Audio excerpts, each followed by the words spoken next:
सरळ सरळ आहे. निवृत्ती नामदेव सोपान मुक्ताबाई एकनाथ नामदेव तुकाराम महाराज म्हणतात निवृत्ती ज्ञानदेव सोपान आणि मुक्ताबाई हे चार आहेत. लक्षात आलं? हे चार आहेत आणि हे चार जे आहेत हे चार पुरुषार्थ आहेत. कोणते कोणते? धर्म, अर्थ, काम आणि मोक्ष. लक्षात आलं का नाही? हे चार पुरुषार्थ आहेत, हे चार सूर्य आहेत असं म्हटलं तरी काही हरकत नाही. हे सूर्य आहेत. ज्ञानोबराय सामान्य नाहीत, निवृत्तीनाथ सामान्य. हे सगळे देवच अवताराला आले, देव अवताराला आले आणि अवताराला येऊन जगाचं हित कशात आहे याचा विचार केला. ज्ञानोबरायांनी समाजाकडे नजर टाकली. नजर टाकल्यावर लक्षात आलं का हा समाज वाम मार्गाला चाललेला आहे. माऊलींनी बोलून दाखवलं, विषय विषयाचा पडीपाडू गोड परमार्थ लागे कडू आणि कडू विषय तो गोडू जीवाशी झाला. माऊली म्हणतात विषय विषयाचा पडीपाडू परमार्थ गोड आहे, लोकाला कडू वाटायला लागला. संसार कडू आहे, लोकाला गोड वाटायला लागला. आलं लक्षात तुमच्या? संसार कडू आहे. महाराज म्हणतात ना, तुका म्हणे कडू वाटतो प्रपंच, रोकडे रोमांच कंठदाटे. प्रपंच कडू आहे. प्रपंचानं आजपर्यंत कुणाला गोड केलेली बातमीच नाही. कोणी दिसायला देखणं असू नाही तर खराब असू, कोण कोणत्या जातीतला असू, कोण कोणत्या जातीतला असू, मात्र पळसाला पानं तीनच आहेत. बरोबर आहे का नाही? पळसाला पानं कुठेही जा तीनच आहेत. घरोघरी गॅसच्या शेगड्या. असं लक्षात आलं का नाही? आता कुठं मातीच्या चुली राहिल्या? लक्षात आलं का नाही? गॅसच्या शेगड्या म्हणायचं. गॅसच्या शेगड्या सगळीकडे निघाले ना. भांडणं प्रत्येकाच्या घरात असतात हो. भांड्याला भांड लागतच असतंय. त्याशिवाय तरी तुम्ही इथं बसतान कसं दिवस दिवस? लक्षात आलं का माझं बोलणं? बघा, याचा अर्थ एकच आहे. माझा बोलण्याचा उद्देश तसाच होता. लक्षात आलं का नाही? बघा इकडं थोडक्यात मुद्दा एवढाच आहे, विषय एवढाच आहे. लोकांकडे नजर टाकली. संसार वाईट आहे पण लोकांना चांगला वाटायला आहे, लोकांना त्याच्यात रुची वाटायला लागली. त्या दिवशी ज्ञानोबारांनी विचार केला की समाजाचं भलं करायचंय. देखे प्राप्तार्थ जरी झाले निष्कामता पावले पण तयाही कर्तव्याशी उरले लोका लागी. महाराज म्हणतात देखे प्राप्तार्थ जरी झाले, विचार केला की आम्हाला आता काय करायचंय, तर आम्हाला जन्म घेऊन प्रपंच नाही करायचा. आम्ही देवच आहोत पण आम्ही जन्माला आलोत ना माणसासारखं जीवन जगायचं आणि सामान्यातल्या सामान्य लोकांचं कल्याण करायचं. मला असं वाटतंय की जगाचं कल्याण करण्यासाठी तर आमचा जन्म झालेला आहे ना. जगाच्या कल्याण संतांच्या विभूती, जगाच्या कल्याण संतांच्या विभूती, जगाच्या कल्याण संतांच्या विभूती, जगाच्या कल्याण संतांच्या विभूती. देह कष्टमिती परोपकारी, देह कष्टमिती परोपकारी, देह कष्टमिती परोपकारी. जगाच्या कल्याण संतांच्या विभूती, जगाच्या कल्याण संतांच्या विभूती, विभूती जगाच्या कल्याण संतांच्या विभूती. जगाच्या कष्टविधी परोपकारी, देह कष्टविधी परोपकारी, देह कष्टविधी परोपकारी. जगाच्या कल्याण संतांच्या विभूती, जगाच्या कल्याण संतांच्या विभूती, हो जगाच्या कल्याण संतांच्या विभूती, संतांच्या विभूती, संतांच्या विभूती. आमचं कामच एक आहे, जगाचं कल्याण करणं. जगाचं काय करणं? कल्याण करणं. जगाच्या कल्याणा संतांच्या विभूती आणि देह कष्टविधी परोपकारी. आमचं कामच ते लोकांचं भलं करायचं. तुका म्हणे आता उरलो उपकारा पुरता, नाहीतरी आम्हाला काम नाही, काम नाही. झालो पायी रिकामा फावल्या त्या करू चेष्टा. महाराज म्हणतात आम्हाला दुसरं काही काम नाही, आम्हाला प्रपंच करायचं नाही, आम्हाला संसार करायचा नाही ना आम्हाला मुलं बाळही नको. ज्ञानोबाची ज्ञानेश्वरी गोड आहे. ज्ञानोबा म्हणतात नको हे मुलं बाळ, हे त्रासदायक आहेत, संसार दुःखदायक आहे, त्रासदायक आहे. भल्या भल्यानी सोडला. नाथ महाराजांनी त्याला दुजोरा दिला. नाथ महाराज म्हणले प्रपंची जरी सुख जोडे तरी का सेविती गिरीकडे, राज्य टाकून गेले थोडे ते काय वेडे म्हणावे. प्रपंचाचा विचार करता करता काही लोकांनी प्रपंचाचा त्याग केला. डोंगरावर जाऊन बसले. का? आम्हाला माहिती आहे प्रपंचानं आम्हाला समाधान कधी मिळू दिलं नाही, इथून मागेही मिळू दिलं नाही, इथून पुढेही मिळू देणार नाही. त्यामुळं आम्हाला त्याचा विचार करायचा नाही. नाही तर त्यांना का बायका मिळाल्या नसत्या. बायका आपल्या बीड जिल्ह्यामध्ये बंकट स्वामी महाराज, नगद नारायण महाराज, सद्गुरू महादेव महाराज नारायणगडचे, संत भगवान बाबा, संत वामन भाऊ महाराज, चाकरवाडीचे माऊली हे संत झाले. अंबाजोगाईला मुकुंदराज स्वामी हे संत झाले. यांना बायका मिळाल्या नव्हत्या का? बायका मिळतात हो, पण त्यांना माहिती आहे याच्यातून समाधान नाही. नाही तर त्यांच्याकडे काही कमी होतं का? भगवान बाबा तर ऐश्वर्य संपन्न होते.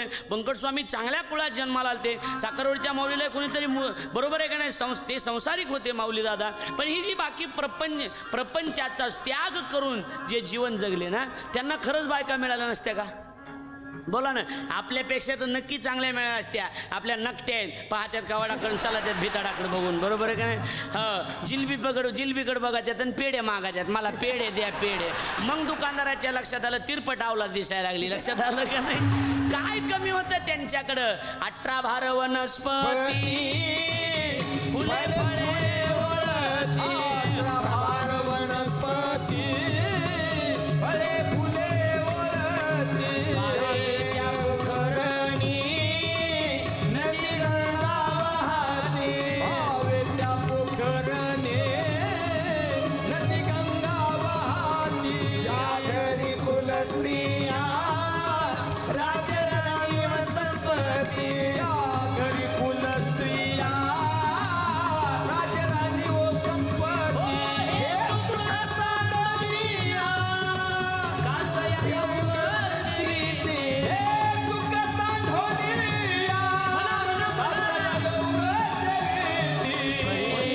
मदालसा सोहम जो जो रे बाळा, बलिये ते मदालसा सोहम जो जो रे बाळा, परियेची मदालसा सोहम जो जो रे बाळा, परियेची मदालसा सोहम जो जो रे बाळा. वा काय सुंदर आहे हो. मदाला सर आणि एवढं सुंदर आहे खरं. म्हणजे आता सकाळ झाल्यासारखं वाटतंय का नाही? आता 8:30 वाजले असतील, पण सकाळ झाल्यासारखं वाटतंय. आता 6 वाजले, आता घड्याळ बघितले तर 8, 8:30 वाजलेत. पण आपल्याला तरी हे ऐकलं भजन की असं वाटतंय की आपण पहाटे उठलो. हे भजन काकड्यातलं आहे, पहाटचं आहे. मदालसा राणी आपल्या मुलाला हे भजन शिकवते. तिला मुलं झाले आणि जो शेवटचा मुलगा झाला त्याला ही शिकवत होती. ए कशाला जन्माला आलास? बघितलं नाहीस का ऋषी मुनीचं? झोका झोका पाळणा पाळणा, बरोबर आहे का नाही? असा पाळणा हलवायची. ए बाळा. आणि आपल्या बी माय आता पाळणाच ऑटोमॅटिक निघालाय म्हणा. निस्तलीकृत त्याच्यात टाकायचं, असं बटन दाबायचं, मनानं असं असं असं असं. लाईट गेली की घाली. लक्षात आलं का नाही? चलत राहतंय. आता तसले पाळणे निघाले. पण झोळी कळते का तुम्हाला? झोळी अशी झोळी बांधायची. झोळी कशाची? हा लुगड्याची चांगली, साडीची नाही. साडीची वेगळी, ती सटकती, तिच्यात ते त्रास होतो. लुगड्याची झोळी, आणि तीही स्वतःच्या माईच्या लुगड्याची असली ना, मग त्याच्यात खरी ऊब आहे, त्याच्यात खरा आनंद आहे. लक्षात आलं का नाही? माझा एक मित्र बघितला मी. माझा मित्र रोज संध्याकाळी अशी एक गोधडी घ्यायचा आणि उशाला घेऊन झोपायचा. त्याला म्हणलं तू पांघरायचा नाही गोधडी. नाही मला ती पांघरायची नाही. म्हटलं मग ही फक्त उशाला ठेवायची. म्हटलं का रे? ते म्हणला महाराज 15 वर्ष झालं माझी आई गेली आणि त्या गोधडीला माझ्या आईचं लुगडं लावलेलं आहे. मग ती गोधडी जवळ ठुली की मला असं वाटतं मी आईच्या कुशीतच झोपलोय. किती सुंदर आहे बघा ना हे. आणि मग ती मदाला असं शिकवायची. बाळा 18 भार वनस्पती फळे फुले उळती. हे बाळा ह्याच्यात अडकू नको. बघ ऐक त्यांचं संतांचं, बरोबर आहे का नाही?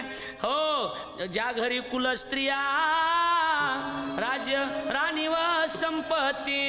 बघितलं नाहीस का हे सुख सांडोनिया कासया योग सेविती आणि झोका प्रिय दे मदालसा सोम जो जो रे बाळा उठी पुत्रा जाई बाळा तीर्थे बाहिंद इथं थांबू नको नको नादी लागू ह्याच्या बरोबर आहे का नाही. हा देह नाशिवंत मळमूत्राचा बांधा वरी चर्म घातले रे गुरुमी कीटकाचा सांगा रव रव दुर्गंधी रे अमंगळतेचा बांधा स्मरे शरण जाई गोविंदा परिये मदा सखा सोहम जो रे बा. असं वाटतंय का नाही उद्या लग्न आहे ना आज हळद आहे आपल्या घरी असं वाटतंय का नाही सांगा ना म्हणताने ऐकताने. आणि असली तर बघा हे रिकामेच आहेत आता ह्यांना काही कामं नाहीत ह्यांना घेऊन जा आता श्रावण संपल्यावर लक्षात आला का नाही. लक्ष द्या सुंदर चाली सुद्धा चांगल्या बांधलेल्या आहेत. ऐका आता मग ज्ञानोबारायाचा जन्म झाला. मुक्ताबाई निवृत्तीनाथ सोपान काका यांनी त्याच दिवशी निर्णय केला की आम्हाला आता प्रपंच करायचा नाही. आम्हाला जो जीवनामध्ये विचार करायचा आहे तो विचार अध्यात्माचा करायचा आहे. त्याच दिवशी ज्ञानोबाराय जर जन्माला आले नसते तर ज्ञानेश्वरी तयार झाली नसती. बरोबर आहे की नाही. आणि ज्ञानेश्वरी तयारच झाली नसती ज्ञानेश्वरी नसती तर ही कथा नसती ही कथा नसती तर तुम्ही नसता तुम्ही असता तर मी नसतो मी कुठेतरी म्हशीकड असतो. बरोबर आहे की नाही. ज्ञानोबारायचं झाले नसते तर मी म्हशीकडच असतो. दुसरा काय पर्याय होता महाराज. काही पर्याय नव्हता. हे सगळे उपकार ही कथा चालते हे कीर्तन चालतंय हे सगळे ज्ञानेश्वर महाराजांचे उपकार आहेत. संप्रदायाची पायाभरणी माऊलीने केलेली आहे. माऊलीचे शब्दच आहेत काय बहिणाबाईचे ज्ञानदेवे रचिला पाया आणि उभारिले देवालया संत कृपा झाली इमारत फळा आली. हे सगळं ज्ञानोबारायांनी केलेलं आहे लक्षात ठेवा. म्हणून ज्ञानोबारायांनी पायाभरणीचं काम केलं. ज्ञानोबारायांनी हरिपाठ लिहिला हे आपल्याला बघायचंच आहे पुढे पुढे. अर्थात त्या दिवशी या चौघांची लहान बाळ म्हणून जन्माला आले ना त्या दिवशी चर्चा यांची चौघांची कारण हे देव आहेत ना यांची चर्चा झाली की कुणी काय करायचं कुणी काय करायचं. तसं तर हे ठरवूनच आले होते म्हणा कारण संत येत असतात ना. वर्ग 4 सांगतो मी आपल्याला 2-4 वर्ग सांगतो बघा. संत हे जन्माला येत असतात बरोबर आहे का नाही. त्यांच्या मर्जीनं येत असतात. देवाला आणावं लागतं आणि तिसरा वर्ग जीवाला यावंच लागतंय. 3 वर्ग मी आपल्या पुढं मांडतो. काय देवाला आणावं लागतं संत येत असतात आणि जीवाला यावंच लागतं. देवाला आणावं लागतं बरोबर आहे का नाही महाराज. महाराजांचे शब्द आहेत ना आणि याला रूपावळे करुणी खळे हरिदासी करुणी खळे हरिदासी करुणी खळे हरिदासी आणि याला रूपावळे करुणी खळे हरिदासी करुणी खळे हरिदासी करुणी खळे हरिदासी आणि येला रूपाबळे करुणी खळे हरिदास करुणी खळे हरिदासी करुणी खळे हरिदास करुणी खळे हरिदासी करुणी खळे हरिदासी. वा आणि याला रूपाबळे करोनी खळे हरिदासी. महाराज म्हणतात देवाला आणावं लागतं बरोबर आहे का नाही. आणि संत येत असतात संत. त्यांना वाटलं यावं की ते येत असतात आणि त्यांना वाटलं जावं की ते जात असतात.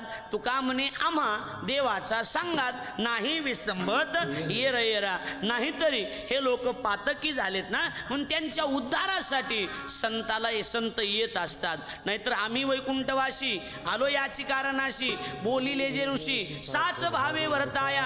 आम्हाला दुसरं काही नाही. झाडू संताचे मार्ग आड राणी भरले जग उचिष्टाचा भाग शेष उरला तो शेव. नाहीतरी नामदेवराही म्हणतात ना पंचमहापातकी तारावयाचन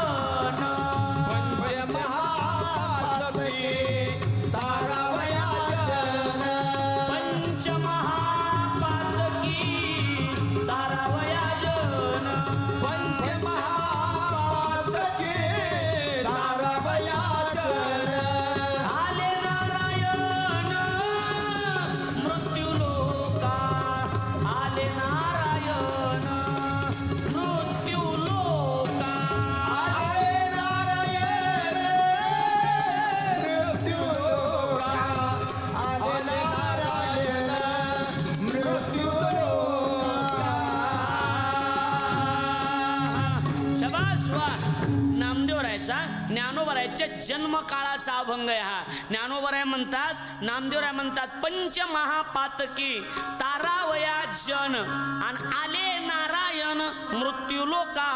या लोकाच्या उद्धारासाठी, या पातकी लोकांचा उद्धार करण्यासाठी, या जगाला तारण्यासाठी आले नारायण मृत्यू लोका. देवच पण ते देवच या ठिकाणी अवताराला आले. लक्षात आलं का नाही माझं बोलणं? साक्षात देव अवताराला. ज्ञानोबराय म्हणजे पूर्ण ब्रह्म आहेत. नामा म्हणे पूर्ण ब्रह्म ज्ञानेश्वर घे तसे अवतार अलंकापुरी. म्हणजे ब्रह्म असणारे ते ज्ञानेश्वर महाराज, विष्णूचा अवतार असणारे ते ज्ञानेश्वर महाराज, जगाचं हित करण्यासाठी, जगाचं भलं करण्यासाठी त्या ठिकाणी श्रावण महिन्यामध्ये अधिक 97 शेकी 18 शती श्रावण मास तिथी कृष्णाष्टमी वर्षा ऋतू युवा नाम संवत्सर आणि उगवे निशाकर रात्री माझी. नामदेवरायचा अभंग आहे. त्यावेळेला त्या नामदेवराय जन्माला आले.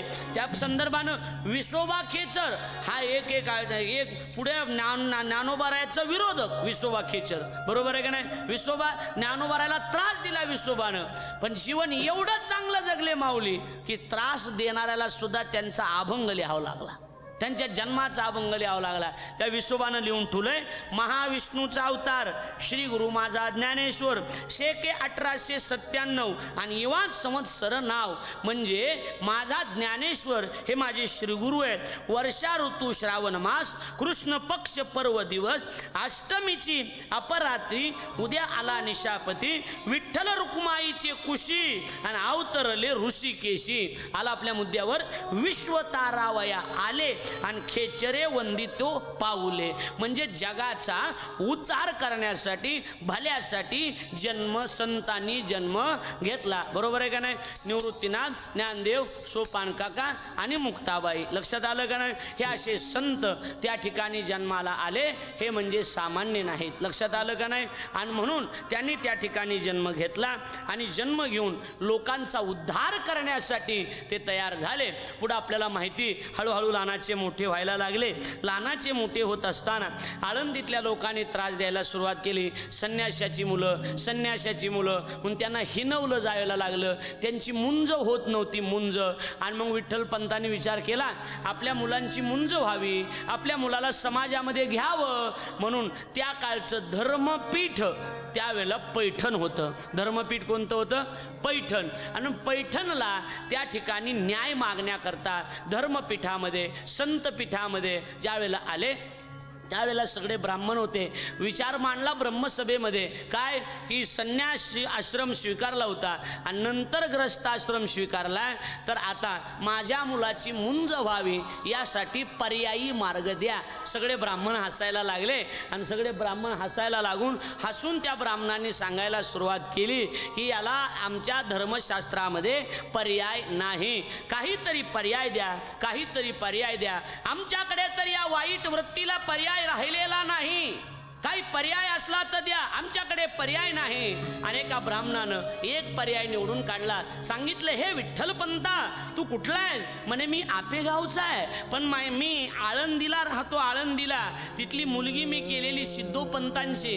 विठ्ठला तू जर आपेगावचा असेल तर एक न्याय तुला मी देतो. तू जवळचा आहेस पैठणच्या, म्हणून मी तुला थोडासा मार्ग देतो. एक मार्ग आहे, तुझी जर मनातून इच्छा असेल तुझ्या मुलांची मुंज व्हावी तर त्यासाठी एकच पर्याय आहे. त्या पर्यायाचं नाव आहे देहांत प्रायश्चित्त.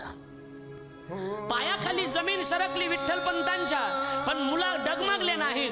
माझ्या मुलासाठी मी हे सुद्धा ताई करायला तयार आहे. एखाद्या वेळेला मी मेलो तरी चालेल, मी देहांत घेतलं तरी चालेल, पण माझ्या मुलांचं चांगलं झालं पाहिजे, माझ्या मुलांचं भलं झालं पाहिजे. हा विचार विठ्ठलपंतांच्या अंतकरणामध्ये होता. बघितलं, घेतलं देहांत प्रायश्चित्त. दरकोस मुक्काम करत करत आळंदीला आले आणि आळंदीला आल्याच्या नंतर त्या ठिकाणी चेहरा जरा नर्वस होता. रुक्मिणी आई साहेबांना विचारलं की मालक, तुम्ही जरा चेहऱ्यावर नाराजी दिसते, काही न्याय मिळाला नाही का? नाही मिळू द्या. नाही जर न्याय मिळाला तर आपण आळंदी सोडू आणि आळंदी सोडून आपण आळंदीच्या गावाच्या बाहेर राहू. आपल्याला जर लोक गावात येऊ देत नसतील तर आपण बाहेर राहू. ज्यांनी समाजासाठी एवढं मोठं ब्रह्मज्ञान आपल्याला दिलं ना, त्यांच्या मायबापाला हा त्रास सहन करावा लागला होता. सहजासहजी ज्ञानेश्वर महाराज जन्माला आलेच नाहीत. ज्ञानेश्वर महाराजाला जन्माला घालण्यासाठी विठ्ठलपंतांना आपल्या प्राणाचा त्याग आई वडिलाला करावा लागला होता. तेव्हा एवढा चांगला मुलगा जन्माला आलता. सोपी गोष्ट नाही हो ही. सहजासहजी मुलं चांगली जन्माला येत नाहीत. मुलं चांगली जन्माला येण्यासाठी सुद्धा आई वडिलाचं पुण्य लागतं. सुशिलो मातृ पुण्येनं पितृपुण्येनं सुशीलता. सुभाषितकार म्हणतात आईच्या पुण्याईनं आणि बापाच्या पुण्याईनं त्या ठिकाणी मुलगा चतुर आणि त्या ठिकाणी पुण्यवान जन्माला येत असतो. एवढं सोपं नाही. रुक्मिणीने विचारलं मालक, चेहऱ्यावर जरा नाराजीपणा, चेहरा जरा सुकलेला दिसतोय, न्याय मिळाला नाही का? नाही मिळू द्या. आई एक वाक्य सांगू, पत्नी कधी कळते? नवऱ्याचा पडता काळ आहे, अतिशय गरिबी आहे. नवऱ्याच्या गरिबीमध्ये बायको कळते आणि बायकोच्या दुखण्यामध्ये नवरा कळतो. नवरा कळतो. गरिबी आहे ना मालक, मालक गरिबी आपली, असू द्या मालक, मालक आपली गरिबी आहे मला साडी. मालक या दिवाळीला साडी घेण्याची तशी काही आवश्यकता नाही मालक, कारण मला पहिल्याच 3 साड्या आहेत मालक. आपल्या अरे तुला घेतली पाहिजे ना.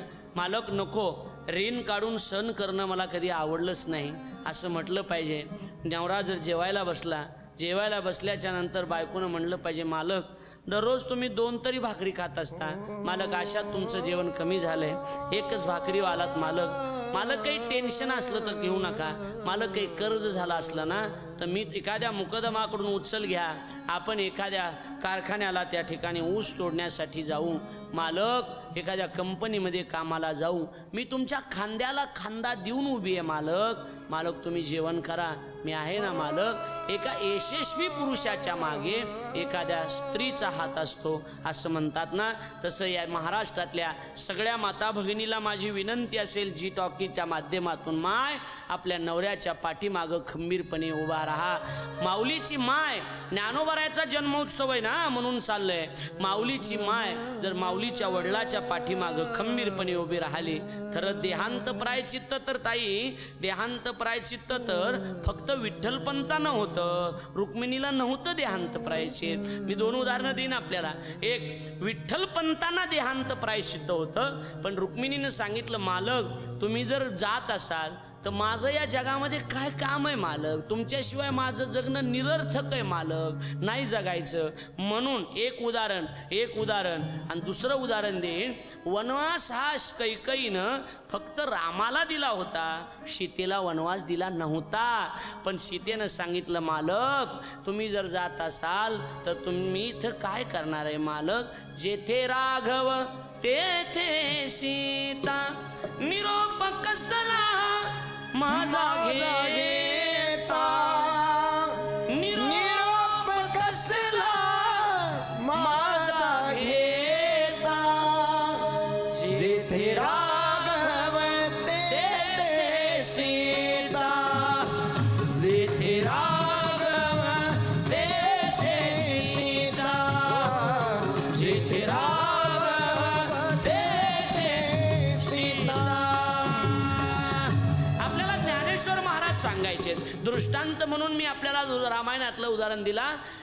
निरोप कसला माझा घेता, जेथे राघव तेथे सीता, चंद्र तेथे चंद्रिका, शंभू तेथे अंबिका, संत तेथे विवेका, आसनेची की. माऊली म्हणतायत जिथं चंद्र तिथं चंद्रिका. तसंच विठ्ठलपंताच्या सांगितलं, विठ्ठलपंतानं रुक्मिणी आपल्या मुलाचं भलं व्हावं, आपल्या मुलाची मुंज व्हावी, अशी जर आपली प्रामाणिकपणे इच्छा असेल तर रुक्मिणी आता पर्याय राहिला नाही. आता एकच पर्याय राहिला आहे. त्या पर्यायाचं नाव आहे देहांत प्रायश्चित्त. पैठणाच्या ब्राह्मणाने आपल्याला न्याय दिलाय की तुम्हाला देहांत प्रायश्चित्त करावं लागेल. त्यामुळं माझ्या मुलाच्या भल्यासाठी आज रात्री 12 वाजता इंद्रायणीच्या डोहामध्ये मी माझ्या देहाचं प्रायश्चित्त म्हणून देहांत प्रायश्चित्त करतोय. मी संन्यासी ग्रस्ताश्रमातून संन्यासाश्रम स्वीकारला, संन्यासाश्रमातून पुन्हा ग्रस्ताश्रम स्वीकारला ना, म्हणून मी आता देहांत प्रायश्चित्त घेतोय. काय प्रायश्चित्त आहे? देहाचं प्रायश्चित्त आहे. रात्री 12 वाजता जायचं ठरलं, पण त्यावेळेला रुक्मिणी मातेनेही सांगितलं की मालक तुम्ही जर जात असाल तर मला सुद्धा या ठिकाणी राहायचं नाही. विठ्ठलपंतांनी सांगावं नाही रुक्मिणी, एखाद्या वेळेला मनुष्याच्या जीवनामध्ये बाप नसला तरी चालेल, पण लेकराच्या जीवनामध्ये माईची फार मोठी गरज आहे. बाप काय 12 गावचा पाहुणा असतो, बरोबर आहे ना, पण माईच्या पांघरुणाखाली लेकरं झाकून जात असतात. बाप माय पाहिजे ना, माय पाहिजे. विठ्ठलपंतांचे डोळे पाणावले. विठ्ठलपंतांनी सांगितलं, रुक्मिणी काय करावं लागेल ग, काय करावं लागेल. त्यावेळेला रुक्मिणीनं सांगितलं, मालक तुमच्या बरोबर मला सुद्धा देहांत प्रायश्चित्त घ्यायचं आहे. दादा अशी एखादी स्त्री की आपल्या नवऱ्याच्या शरणामध्ये उडी मारणारी आहे दादा अलीकडच्या काळात? नाही रे बाबा, अजिबात नाही. दादा राग येऊ देऊ नका महाराष्ट्रातल्या महिलांनी. एकच सांगतो महाराष्ट्रातल्या महिलांना की अरे मालक जर देहांत प्रायश्चित्त घेत असतील तर मला सुद्धा त्यांच्याबरोबर देहांत करायचंय. ही रुक्मिणी कुठं होती आणि मालक मरायला टेकले, पण त्यांच्या नावावरची सगळी प्रॉपर्टी आपल्या नावावर करणारी अलीकडच्या काळातली रुक्मिणी कुठे आहे याचा विचार जरा करा. सांगितलं मी, स्त्री जातीचं जगणं हे पतीसाठी असलं पाहिजे. स्त्रीचं जगणं नेहमी पतीला समर्पित असलं पाहिजे. जी स्त्री आपलं संपूर्ण जीवन आपल्या नवऱ्याला समर्पित करते ना, ती स्त्री तिनं टाळ जरी नाही वाजवला ना तरी तिला मोक्ष मिळाल्याशिवाय राहणार नाही, मोक्ष मिळाल्याशिवाय. फक्त तुमचं संपूर्ण जीवन मात्र तुमच्या पतीला समर्पित असलं पाहिजे, संपूर्ण जीवन. अजिबात नाही. काही गोष्टी आहेत शास्त्रामध्ये, शिष्याने गुरुशी कधी कपट करायचं नसतंय, शिष्याने गुरुशी कधी कपट करायचं नसतंय, ऐकताय ना. आणि मुलाने आई वडिलाशी कधी कपट करायचं नसतंय, आणि पत्नीने पती बरोबर कधी कपट करायचं नसतंय. हां, भांडण करण्याचा अधिकार तुम्हाला दिलेला आहे, तुम्हाला शास्त्रानंच भांडण करण्याचा अधिकार दिलेला आहे, पण कपट करता येणार नाही. हा, कपट. जी बाई नवऱ्यासोबत कपट करते ना, तिनं महाराज उघडून पिली तरीही तिला देव भेटणार नाही.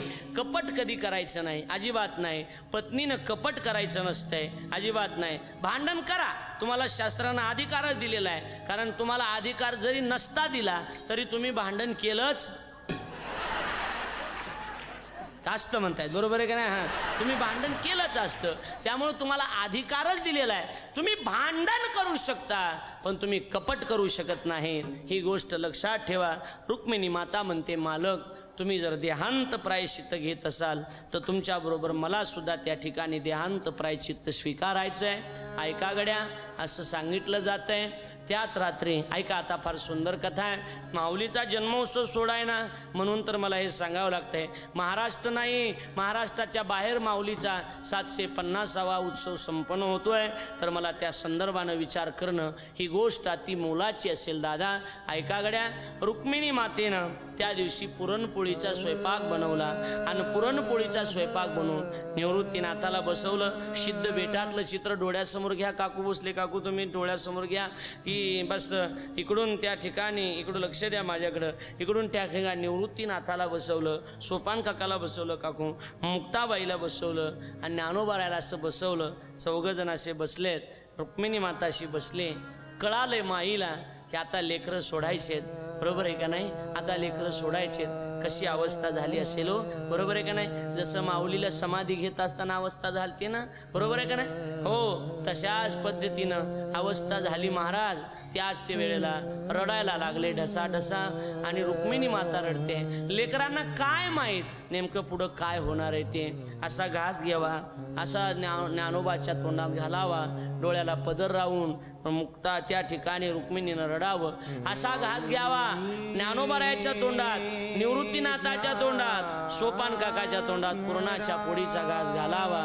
नंतर मुक्ताबाईच्या तोंडामध्ये तो घास घालावा आणि मुक्तीच्या तोंडात घास घालत असताना रुक्मिणीनं मात्र ढसा ढसा रडावं, ढसा ढसा रडावं मुक्ताबाईनं. का रडावं मुक्ताबाईनं माहिती ताई तुम्हाला?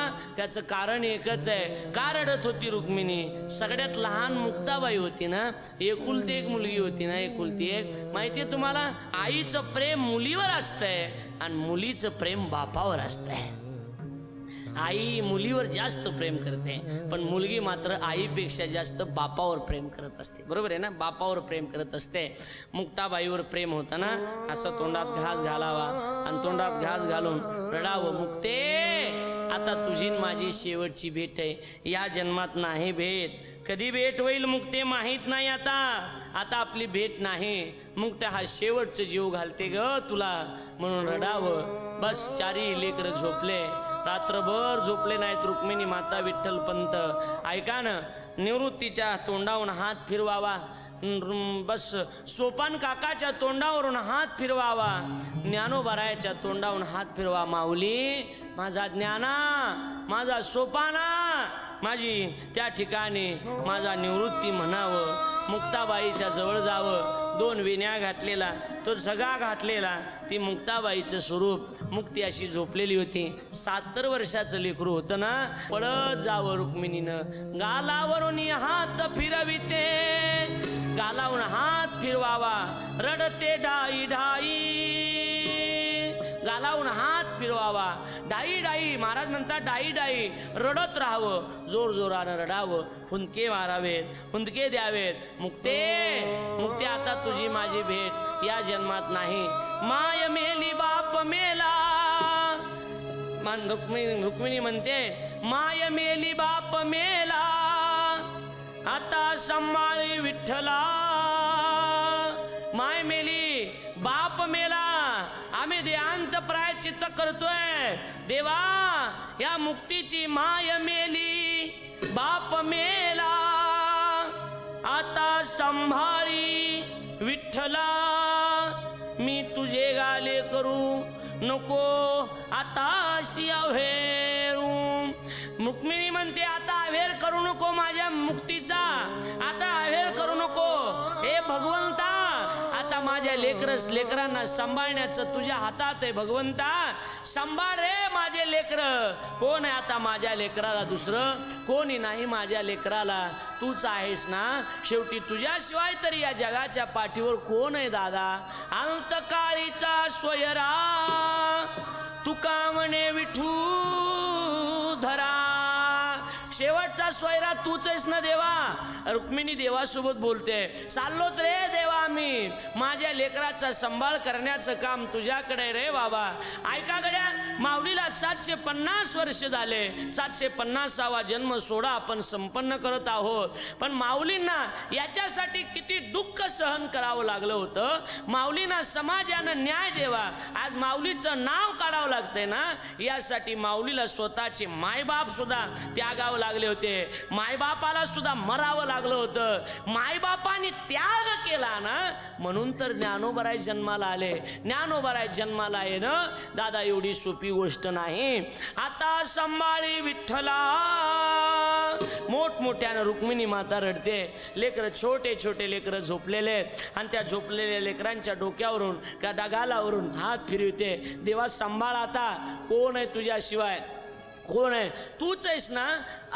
तूच आहेत ना. सर्व संगी विठ्ठ आला, तू एकला आवडशी, दिली आता पायी मिठी. आता तूच आहेस, तुझ्या पायावर मी मिठी घालते. अभंग आहे, सुंदर अभंग आहे. मी तुझ्या पायावर मिठी घालते. सोडव देवा, लेकरांना वाचव रे बाबा, लेकरांना सांभाळ रे.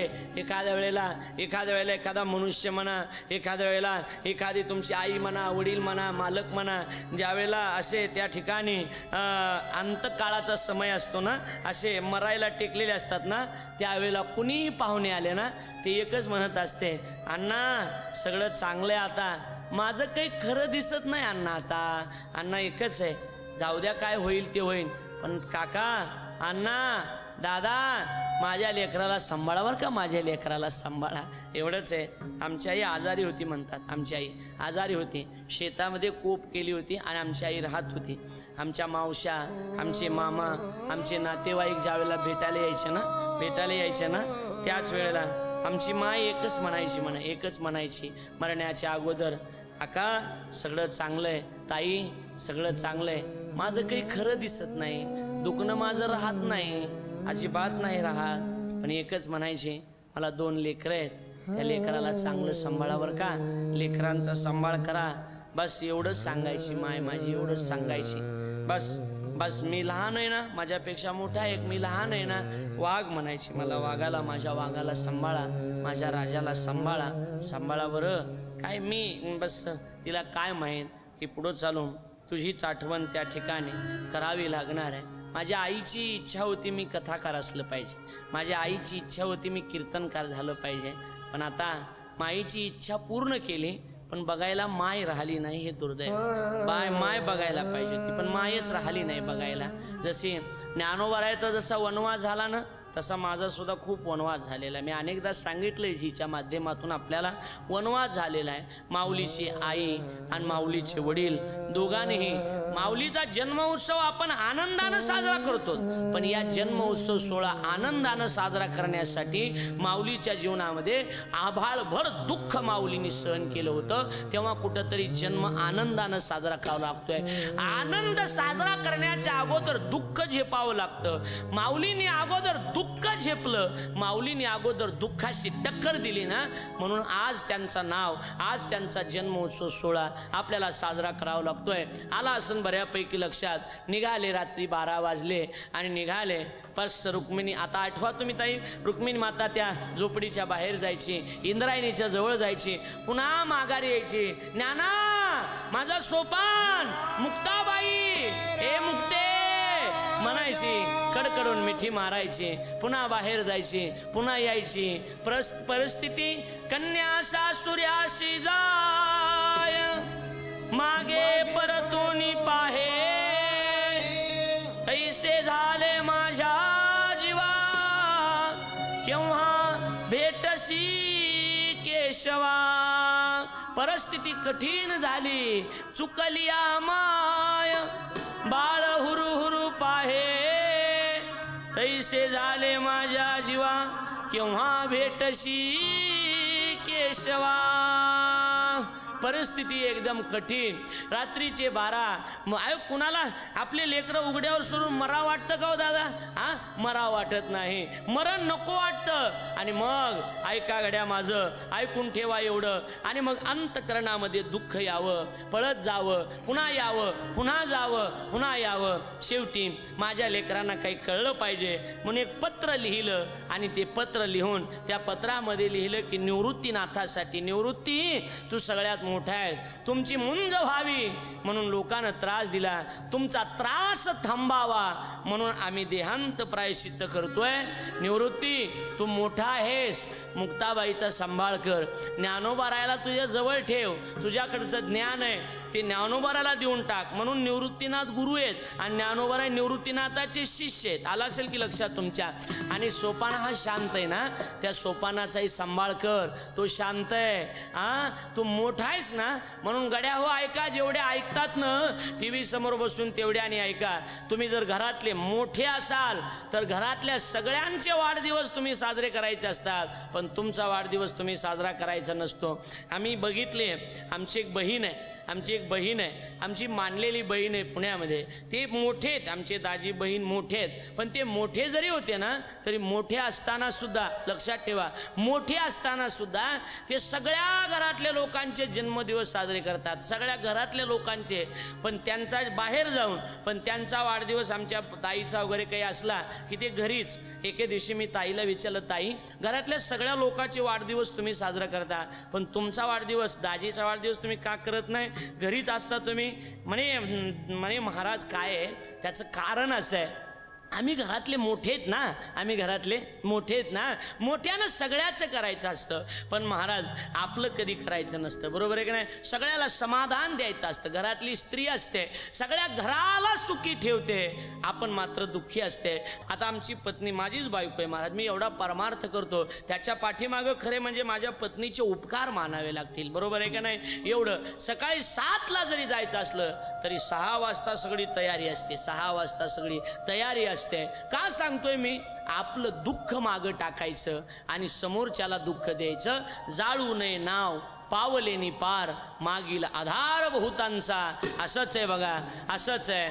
आणि मग निवृत्तीनाथाला पत्र लिहिलं. पत्र त्या ठिकाणी ठेवलं आणि पत्र त्या ठिकाणी ठेवून, ऐका गड्या, पत्र त्या ठिकाणी ठेवून त्या निवृत्तीनाथाचे आईवडील सोपान काका आणि मुक्ताबाई यांचे आईवडील आता इंद्रायणीच्या डोहाजवळ गेले.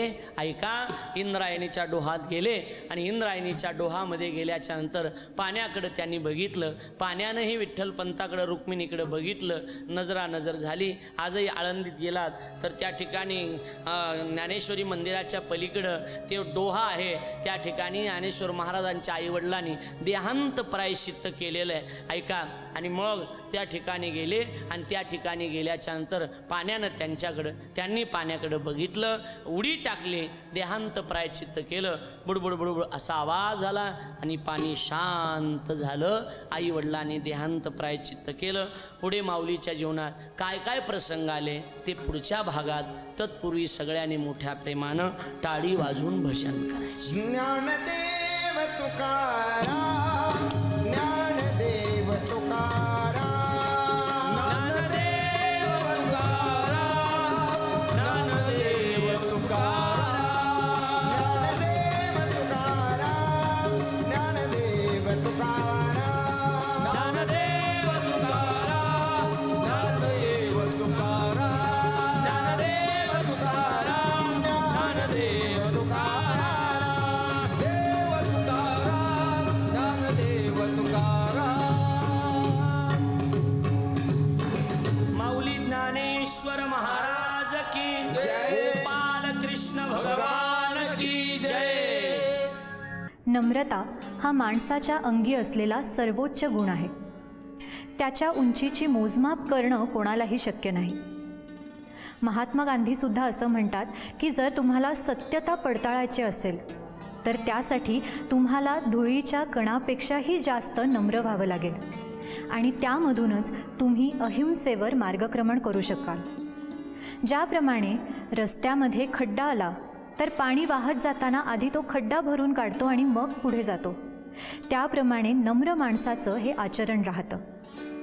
अशाच सुंदर विचारांना मनात ठेवून आजच्या या भागामध्ये इथेच थांबूया. बघत रहा आपल्या सगळ्यांचा आवडता कार्यक्रम गजर कीर्तनाचा सोहळा आनंदाचा.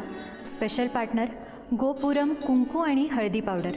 तोपर्यंत जय जय रामकृष्ण हरी.